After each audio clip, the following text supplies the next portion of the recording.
Bonjour les professeurs. Sauf si vous étiez isolés, vous avez sûrement vu tous les articles sur Loona et votre entreprise. BlockBerry Creative. Récemment, BlockBerry Creative est passé d'une des entreprises les plus respectées de l'industrie à celle qui fait la une des journaux, devançant ses concurrents.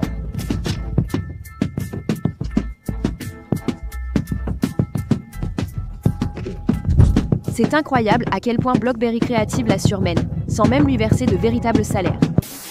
Pour contexte, Loona est un groupe féminin de 12 membres, débuté en 2018 qui a rapidement gagné en popularité mondiale.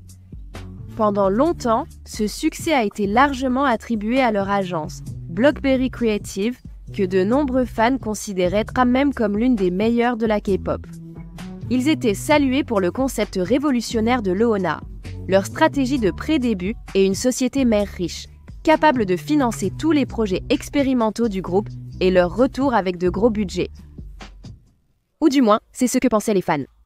En l'espace de seulement quelques semaines, cette entreprise autrefois adorée a maintenant été exposée pour avoir des millions d'arriérés de salaires et d'impôts impayés, avoir fait défaut sur de nombreux prêts, être impliquée dans des litiges juridiques avec presque tous ses membres de Loona et fait actuellement face à un boycott massif de la part de la communauté mondiale de fans de Loona.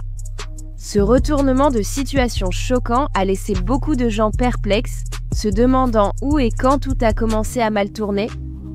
Eh bien, aujourd'hui, nous allons enfin examiner de plus près tous les événements qui ont pu conduire à la chute tragique de BlockBerry. À mon avis, cela s'est préparé pendant des années. D'accord, donc les problèmes de BlockBerry Creative, commençant en réalité dès le début avec leur société mère, Ilkwang Group. Ilkwang Group compte parmi les plus grands marchands d'armes de Corée et serait très riche, même si sa valeur nette reste inconnue. Maintenant, en mettant de côté la question de l'éthique de soutenir l'industrie de l'armement. Les fans de Loona ont généralement célébré leur lien avec Ilkwang, pensant que la richesse d'Ilkwang pourrait aider à financer les débuts de Loona et ses activités promotionnelles. Mais être sous Ilkwang était-ce vraiment une bénédiction ou plutôt une malédiction ?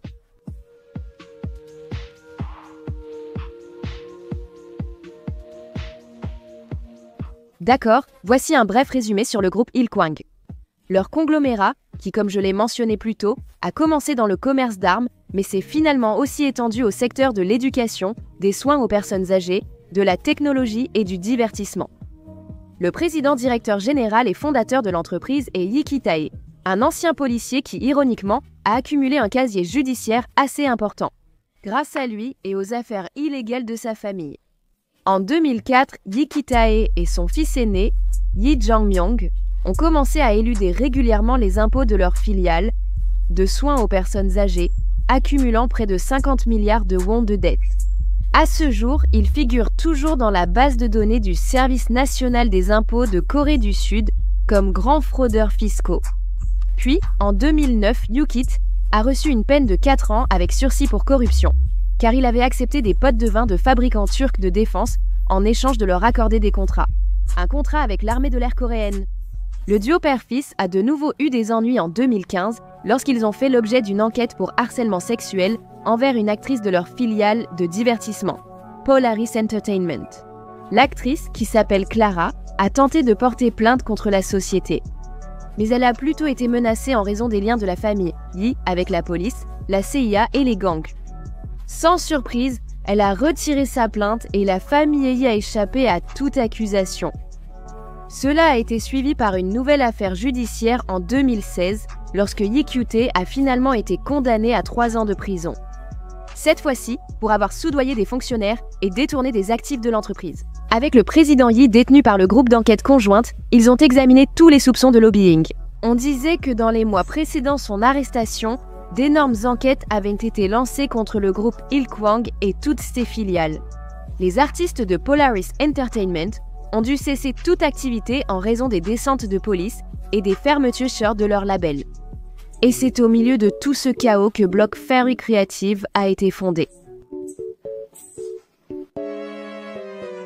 Le label a été créé en mars 2016 en tant que filiale de Polaris Entertainment, avec pour président-directeur général nul autre que Yi Jong-myung. Sans surprise, Monsieur Yi a importé les pratiques douteuses d'Ilkwang chez BlockBerry, Mais curieusement, il n'a pas apporté sa richesse ou ses actifs. Il aurait même dû contracter divers prêts simplement pour subventionner les coûts initiaux de lancement de BlockBerry. Vu le passé terrible de l'entreprise et sa mauvaise direction, c'est un euphémisme de le dire ainsi. BlockBerry Creative a commencé du mauvais pied dès le départ. Et malheureusement, les choses n'allaient les faire qu'empirer à partir de là. Avec la formation de leur premier groupe de K-pop, Luna,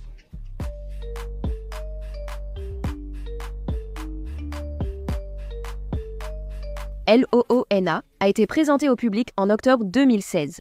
Et elles ont immédiatement fait la une des journaux lorsqu'il a été annoncé qu'elles allaient se lancer dans un projet pré-début ambitieux qui surpasserait de loin tout ce qui avait été fait auparavant dans l'industrie de la K-pop.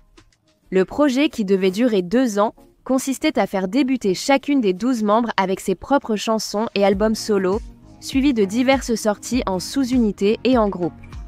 Tout cela s'accompagnait de clips musicaux très coûteux, souvent tournés à l'étranger, en Europe et en Amérique.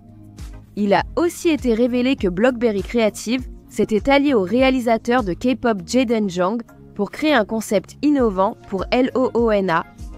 Le concept, développé par Jaden sur plusieurs années, portait sur une histoire complexe de membres vivant dans l'univers multidimensionnel du Lunaverse et devait être révélé par une série de symboles abstraits dans chaque clip du groupe. Voilà pourquoi chaque sortie paraissait soigneusement planifiée. Chaque membre et sous-unité avait des visuels et esthétiques distincts correspondant à leur rôle dans l'intrigue. Tout cela a impressionné les spectateurs et permis à Luopodi de se démarquer, devenant l'un des groupes rookies les plus populaires lors de leur début en 2018 à Chisters. En même temps, BlockBerry était également reconnu comme l'une des entreprises les plus innovantes de l'industrie, avec des internautes qui louaient en disant « Waouh, BlockBerry Creative est vraiment un pionnier !» Aucune autre entreprise ne l'avait fait comme BlockBerry Creative auparavant, et en effet, aucune autre entreprise ne l'avait vraiment fait comme BlockBerry Creative auparavant. Mais peut-être que tout le monde aurait dû s'arrêter un instant et réfléchir à la raison. Eh bien, la réponse était que cela avait coûté la somme astronomique de 10 milliards de wons. Au début, l'entreprise semblait vraiment fière de cela, se vantant auprès des médias en citant « Ils auraient même pu dépenser encore plus, selon les calculs ». Et dans l'ensemble, on avait vraiment l'impression que BlackBerry savourait son image riche, non conventionnelle, presque à la Elon Musk. Mais fallait-il vraiment se vanter d'avoir dépensé plus de 10 milliards de wons pour lancer un groupe de K-pop? En général, les entreprises investissent seulement 1 à 2 milliards de wons pour lancer un groupe de K-pop. Malgré cela, la plupart des artistes peinent à récupérer ces coûts, même les groupes populaires comme Bangtan, Sonyeondan et G-Friend mettant 2 ans à percer. Même ainsi, le fait que BlockBerry ait dépensé plus de 5 fois le montant habituel pour Luna et ait jamais espéré qu'elle génère un profit était irréaliste. C'est le moins qu'on puisse dire. Essentiellement, les dépenses imprudentes de BlockBerry signifiaient que Luna était pratiquement vouée à devenir une entreprise déficitaire dès le départ. Et le pire, c'est que BlockBerry n'avait même pas l'argent pour financer ce projet exorbitant. La majeure partie des 10 milliards de wons a été empruntée auprès d'entreprises mondiales. Cela a déclenché les problèmes financiers persistants de l'entreprise et ses litiges avec ses créanciers.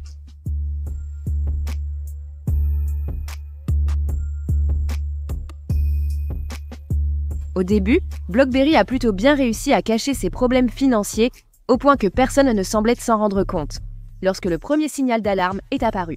En 2019, seulement 1 an après les débuts de LOONA, lorsque le créateur de l'univers LOONA, Jaden Jong, s'est brouillé avec BlockBerry Creative.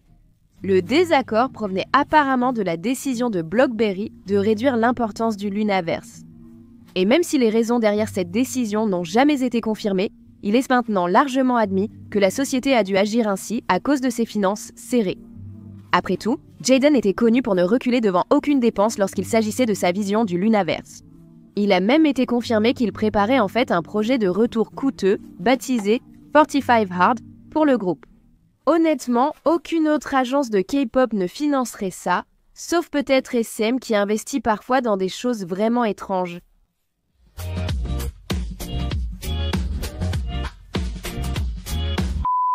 Compte tenu de la situation financière de BlockBerry Creative, il n'est pas exagéré de penser que l'agence ne pouvait plus financer des projets aussi coûteux et peu rentables. C'est sans doute la raison de leur rupture avec Jaden. Et donc, tout simplement comme ça. Le Lunaverse, qui avait mis des années à se développer et coûté à l'entreprise plus de 10 milliards de wons pour être élaboré, a essentiellement été jeté à la poubelle. Après un seul retour, le groupe a adopté une approche plus grand public, axée sur le style Girl Crush. Heureusement, cela ne semblait pas trop affecter Luna, puisque le groupe a continué à maintenir son succès, même après ce changement de concept. Cependant, les problèmes financiers de BlockBerry étaient encore loin d'être résolus, et malgré la réduction des coûts liés au Lunaverse, ils continuaient à perdre de l'argent à cause de leurs dépenses imprudentes.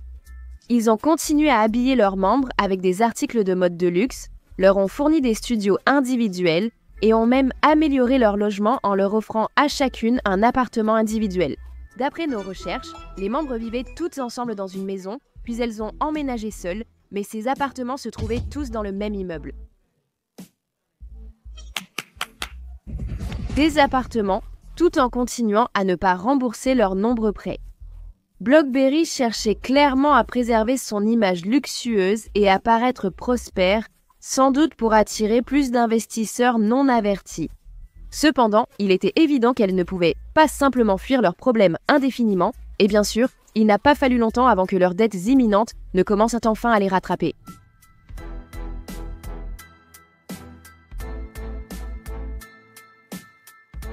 Fin 2019, BlockBerry Creative a été poursuivi pour la première fois par la société informatique Donuts après avoir omis de rembourser intégralement un prêt datant de 2017.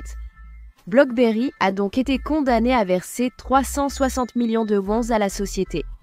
La même société a de nouveau poursuivi BlockBerry en février 2022 pour violation d'un contrat d'investissement de 3,5 milliards de wons. En conséquence, BlockBerry a été condamné à rembourser intégralement ce gigantesque investissement, ce qui leur a coûté encore 3,5 milliards de wons. Comme si ce n'était pas déjà assez grave. Des chorégraphes, stylistes et autres employés ont aussi frappé à la porte de BlockBerry pour réclamer leurs salaires impayés. Tout a commencé lorsque la chorégraphe de Luna, Kim Hwa-young, a publiquement interpellé BlockBerry sur Instagram, accusant la société de retarder continuellement son paiement. Des articles de presse ont révélé que BlockBerry agissait ainsi envers de nombreux membres de leur personnel depuis des mois, avant de leur ordonner d'arrêter tout travail. Récemment, les actions de la société auraient entraîné des difficultés financières personnelles pour bon nombre de ses employés. Et dans l'ensemble, il a été dit que le montant dû en salaire, assurance et autres dépenses de l'entreprise s'élevait à bien plus de quelques centaines de millions de wons. Avec tous ces procès et révélations, l'image de richesse que BlockBerry avait tant cultivée commençait à s'effondrer, et les gens réalisaient peu à peu leur situation financière désastreuse. Cependant, comme les membres de Luna semblaient toujours mener des modes de vie extravagants, de nombreux fans ont continué à soutenir BlockBerry, lançant le hashtag #SaveLuna pour aider à collecter des fonds pour l'entreprise et les félicitant, je cite, « de donner la priorité au bien-être des membres malgré leurs dettes. BlockBerry est sans doute fauché, mais j'aime comment il traite toujours nos filles comme des reines », a déclaré une personne. Parce que qui se soucie si le personnel n'est pas payé ou si les investisseurs se sont fait arnaquer tant que les membres sont bien traités, n'est-ce pas? Sauf que cela aussi s'est avéré être un énorme mensonge, car sous leur logement luxueux et leurs vêtements, il s'avère que les membres étaient également exploités, tout autant que les autres. Je suis choquée.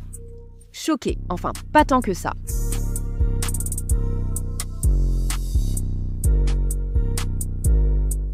L'affaire de Luna a été révélée en mars 2022 quand il a été rapporté que la membre la plus populaire, Chou, poursuivait BlockBerry Creative pour suspendre son contrat.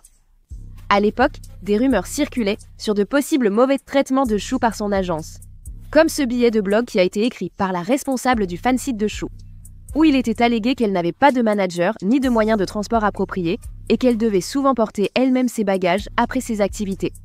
Cependant, rien n'a vraiment été confirmé et BlockBerry était resté très discret sur le sujet, allant même jusqu'à nier que des litiges juridiques aient jamais eu lieu. Quoi qu'il en soit, Chou a commencé à manquer mystérieusement de nombreux emplois du temps du groupe en raison de supposés problèmes de santé. Pendant ce temps, les autres membres de LOONA était épuisée par le travail, sans doute parce que BlackBerry avait cruellement besoin d'argent à ce moment-là. En fait, rien qu'au cours du milieu de l'année 2022, Luna a sorti un comeback coréen, un comeback japonais, et a participé à Queendom. Et en plus de tout cela, elles ont également entamé leur première tournée mondiale intitulée Luna the World, au cours de laquelle elles ont visité 19 villes en l'espace de 2 mois. Inutile de dire qu'à ce stade, les membres étaient absolument épuisés et la tournée, sans surprise, a été marquée par de nombreux problèmes de santé et accidents. Seul, par exemple, n'a pas pu danser à cause d'une blessure à l'épaule. Yeojin s'est évanoui à Mexico et a raté le concert d'Atlanta pour des douleurs corporelles. Kim Lip et Jin Soul étaient absentes de la rencontre à Chicago car elles ne se sentaient pas bien. Il a eu des problèmes respiratoires au concert de Mexico à cause d'une blessure à la hanche. Je pourrais continuer indéfiniment. Mais il suffit de dire. La tournée a été rien de moins qu'un désastre, avec plus de la moitié des membres obligés de manquer différentes parties de la tournée à cause de maladies ou de blessures. Le groupe n'était clairement pas prêt à jouer. Et même les fans, qui attendaient la tournée avec impatience, ont commencé à demander qu'elle soit reportée afin que les membres puissent prendre un repos bien mérité.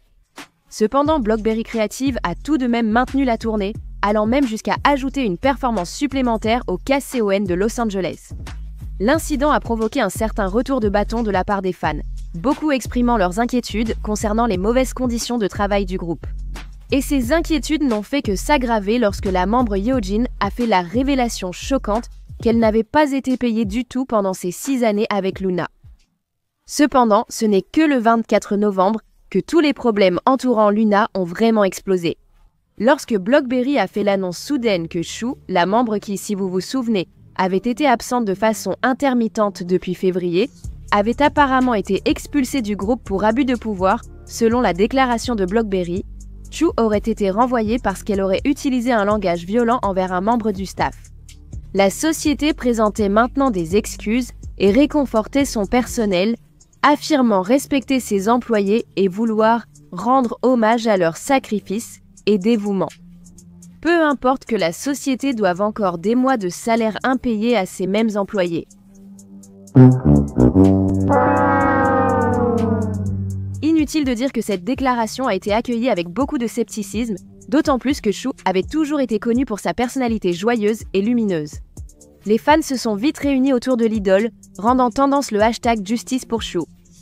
De nombreux professionnels de l'industrie ont aussi pris sa défense, affirmant avoir eu d'excellentes expériences en travaillant avec elle sur les plateaux. Mais peut-être que le plus grand soutien est venu des membres de Luna elle-même, car le 29 novembre, soit seulement 4 jours après l'expulsion de Shu, 9 des 11 membres restantes ont également déposé des injonctions pour suspendre leur contrat avec BlackBerry Creative, invoquant un manque de confiance envers leur agence. Puis, enfin, le 19 décembre, Dispatch a présenté les preuves, révélant enfin ce qui s'était réellement passé entre Shu et BlackBerry. En coulisses, il s'avère qu'en réalité, pendant des années, Shu a été victime d'un contrat d'exploitation au sein de l'agence. L'article de Dispatch a révélé qu'en 2017, Shu a dû signer un contrat l'obligeant à payer la moitié de ses dépenses tout en ne touchant que 30% de son salaire. Pour mettre en perspective à quel point c'est grave, cela signifie que Shu pourrait potentiellement perdre de l'argent, même en exerçant des activités rentables. Par exemple, si le revenu était de 100 et le coût de 70, selon ce contrat, BlackBerry gagnerait 35 $, tandis que Shu perdrait 5 $. Cela expliquerait pourquoi Shu n'aurait rien gagné en 2021, bien qu'elle ait été l'une des idoles les plus actives cette année-là. La situation est devenue si grave qu'elle n'avait même plus de quoi s'acheter des repas réguliers, ce qui a provoqué chez elle un trouble de l'hyperphagie boulimique. Après une période de stress, je mangeais beaucoup de plats épicés.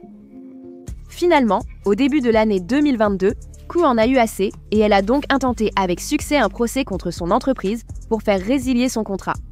BlackBerry refusait toutefois de perdre sa principale source de revenus. Ils ont donc renégocié un contrat avec elle en avril 2022 qui lui promettait une meilleure répartition des revenus, parmi de nombreux autres avantages.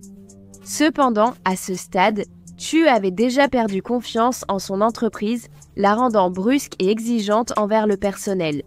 Chad Logs a révélé qu'elle avait effectivement refusé de rester pour les activités de groupe et avait même insulté le personnel avec des mots comme pathétique et incompétent. Je rappelle que ces membres du personnel étaient aussi victimes de Blockberry Creative, car eux aussi étaient surmenés et non payés. Ils ne méritèrent donc certainement pas d'être la cible de la colère de Chou. Cependant, la plupart des gens pouvaient aussi comprendre pourquoi n'importe qui à la place de Chou serait frustré. Surtout en tenant compte de tout ce qu'elle avait traversé. Et honnêtement, son impolitesse n'était rien comparée aux années d'exploitation et aux pratiques douteuses de Blockberry, donc cet article n'a vraiment rien fait pour la réputation de Blockberry. Cela n'a fait que dégrader leur image à un niveau historiquement bas, la société subissant de fortes critiques, des poursuites de 9 membres de Luna et des millions de dettes impayées. Ils avaient de nombreux problèmes urgents à résoudre. Pourtant, malgré tout cela, Blockberry a continué d'ignorer toutes les critiques et a poursuivi ses activités comme si de rien n'était. Ils ont même annoncé que Luna ferait son retour en janvier 2023. Peut-être que Blockberry pensait que ce comeback pourrait détourner l'attention des polémiques en cours, mais les fans de Luna n'étaient pas si crédules, et beaucoup d'entre eux étaient totalement opposés à l'idée d'un nouveau comeback.